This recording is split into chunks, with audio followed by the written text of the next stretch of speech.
मेरा नाम मुकेश है। मैं एक ट्रक ड्राइवर हूँ। मेरे माँ बाप इस दुनिया में नहीं हैं। मैं और मेरी छोटी बहन घर में एक साथ रहते हैं।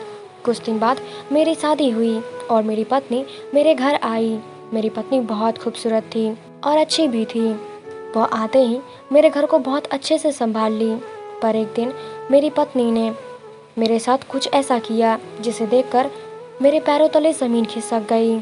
मैं अपना काम खत्म करके वापस अपने घर जा रहा था, तभी एक औरत रास्ते में खड़ी होकर मेरे ट्रक को रोकने लगी। मजबूरन मुझे ट्रक रोकना पड़ा। जब मैंने ट्रक रोका तो वह औरत कहने लगी, मुझे एक रात के लिए इस ट्रक में पनाह चाहिए। मैंने उससे पूछा, तुम कौन हो और इतनी रात को सड़क पर क्या कर रही हो? उसने कहा, मैं धंधा करती हूँ।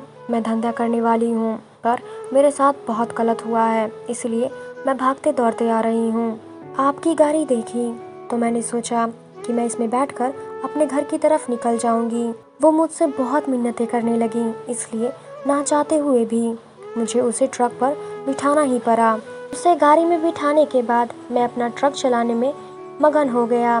पर घर पहुंचते पहुंचते पूरी रात हो गई। मैंने देखा वह औरत मेरी गाड़ी से उतर चुकी थी, पर उसके एक पैर की जूती मेरी गाड़ी में छूट गई थी। कुछ देर में मैं घर पहुंच गया, पर घर पहुंचते ही मैं यह देखकर हैरान हो गया कि वैसी ही जूती मेरे घर में भी थी, और वह भी एक पैर की जूती। मुझे अपनी पत्नी पर शक होने लगा कि शायद यह काम मेरी पत्नी कर रही है, क्योंकि वो जिस खानदान से थी उसके यहाँ यह सब होना आम बात थी। मेरी पत्नी नंदिनी मेरे घर पर आई। वो बहुत अच्छी थी और खूबसूरत भी थी। आते ही उसने मेरे पूरे घर को अच्छे से संभाल लिया।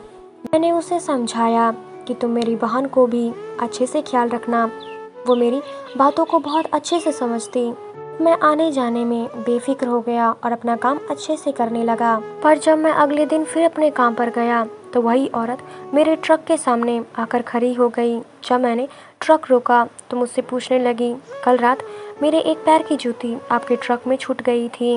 उसकी ये बेशर्मी देखकर मैंने गुस्से में उसका घूंघट उठा दिया। तो यह देखकर मैं हैरान रह गया कि वो तो मेरी छोटी बहन। मेरी ज़िंदगी का रूटीन बहुत बिजी था। मैं सारी सारी रात ड्राइविंग करता और सुबह अपने घर पहुंचता। कभी कभी तो 2-3 दिन भी घर नहीं जा पाता था। घर में पैसों की तंगी थी, इसलिए काम करना भी ज़रूरी था। माँ बाप इस दुनिया से गुजर चुके थे।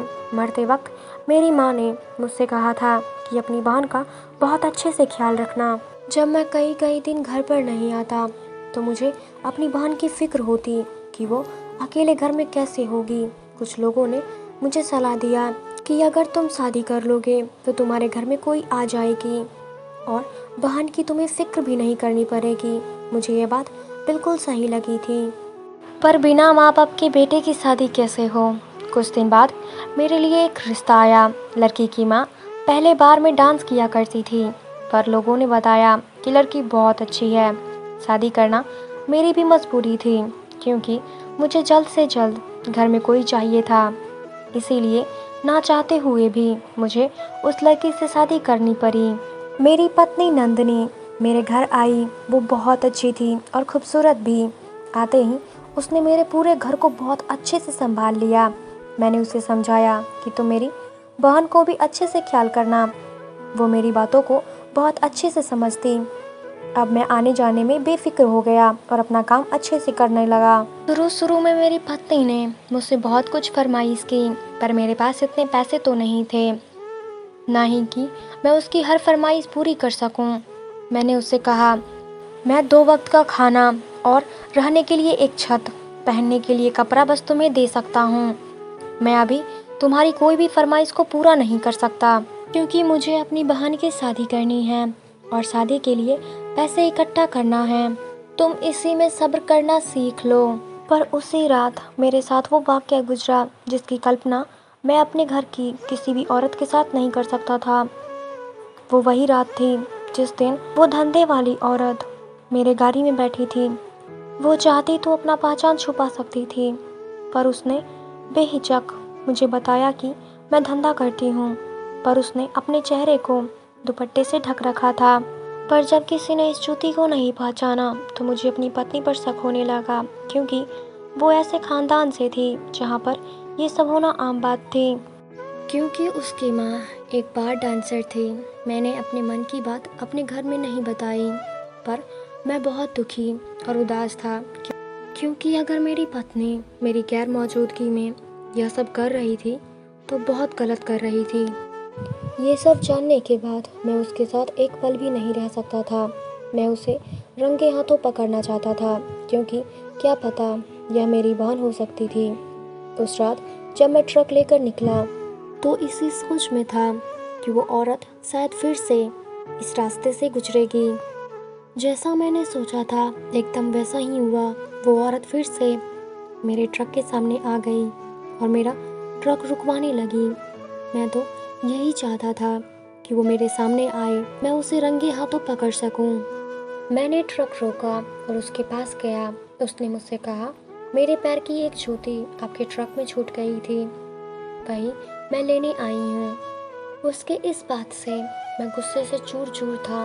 मैंने गुस्से में उससे कहा, तुम कितनी बेशर्म औरत हो, इतना कुछ हो जाने के बाद भी तुम्हें अपनी जूती की पड़ी है। तुम अपने पति से जूती मांगने आ गई। यही कहते हुए मैंने उसके चेहरे से उसका दुपट्टा हटा दिया। उसे देखते ही मैं हैरान और परेशान हो गया कि ये तो मेरी पत्नी नहीं थी, बल्कि ये तो मेरी छोटी बहन की सहेली रेशमा थी, जो कभी कभार मेरे घर में आ जाया करती थी। मैं इसे अच्छी तरीके से जानता था। मैंने उससे पूछा कि तुम यह सब काम क्यों करती हो। उसने रोते हुए अपनी पूरी परेशानी मुझे बताई। मेरा बाप इस दुनिया में नहीं है। मेरी माँ किसी तरह मेरी शादी मेरे पति से करवाई, पर मेरा पति हर रात मुझे बेचता है, मुझसे धंधा करवाता है, खुद कोई काम धाम करता नहीं है। मेरी ही कमाई से रोजी रोटी चलती है, और अगर मैं उसकी बात नहीं मानती हूँ तो वो मुझे मारता पीटता है। मेरा पति मेरे साथ बहुत जुल्म कर रहा था, इसीलिए कल मैं उसके घर से भाग गई थी और रास्ते में आते वक्त मुझे आपका ट्रक मिला। कल जब मैं आपके ट्रक से उतर रही थी तो कल रात आपके ट्रक में मेरे पैर की एक जूती छूट गई। आपका घर पास में ही था, तो मैंने अपने एक पैर की जूती आपके आंगन में फेंक दिया कि कल आकर मैं ले लूँगी। पर किसी कारणवश मैं कल आपके घर नहीं आ पाई। पर मुझे पता चला कि उस पैर की एक जूती की वजह से अपनी पत्नी और अपनी बहन पर शक कर रहे हैं, इसीलिए दूसरी जूती लेने के लिए इसी रास्ते पर आ गई। क्योंकि अगर मैं आपके घर जाती तो शायद मेरी बातों पर आप विश्वास नहीं करते। मैं वो औरत हूँ, इसीलिए मजबूरन मुझे इसी सड़क पर आना पड़ा कि मैं आपको सारी बातें बता सकूं कि आपकी पत्नी और आपकी बहन ऐसी नहीं है और मैं भी ऐसी नहीं थी। मुझे तो मेरे पति ने इस धंधे में घसीटा है। आप अपनी पत्नी और अपनी बहन पर शक ना करें, आप बहुत अच्छे इंसान हैं। उसकी बातें सुनकर मेरी आंखों में आंसू आ गए। मैंने उससे कहा कि तुम मेरी बहन की सहेली हो तो तुम मेरी बहन जैसी हुई। अब तुम अपने पति के घर से भाग आई हो तो तुम आज़ाद हो, और दोबारा उस इंसान के घर कभी मत जाना, और तुम्हारी रोजी रोटी के लिए मैं बंदोबस्त कर दूंगा। तुम कोई छोटी मोटी नौकरी कर लेना, पर ऐसी गंदा काम कभी मत करना। घर आकर मैं अपनी पत्नी और अपनी बहन से माफ़ी मांगी और कहा, मैंने तुम दोनों पर शक किया था, मुझे माफ़ कर दो। साथ में रेशमा भी आई थी। मैंने अपनी बहन और अपनी पत्नी को सारी सच्चाई बताई। शक वाकई में इंसान की ज़िंदगी को बर्बाद कर देता है, इसीलिए कहते हैं कि आंखों से देखा हुआ कभी कभी झूठ भी हो सकता है। तो दोस्तों, हमारी आज की कहानी ख़त्म हुई। आई होप कि आपको ये वीडियो बहुत अच्छा लगा होगा। अगर लगा है तो प्लीज़ हमारे चैनल को सब्सक्राइब करना बिल्कुल भी ना भूलें, और एक लाइक ज़रूर कर दें और कमेंट में कुछ ना कुछ ज़रूर लिखें। मिलते हैं अगली कहानी में, तब तक के लिए धन्यवाद।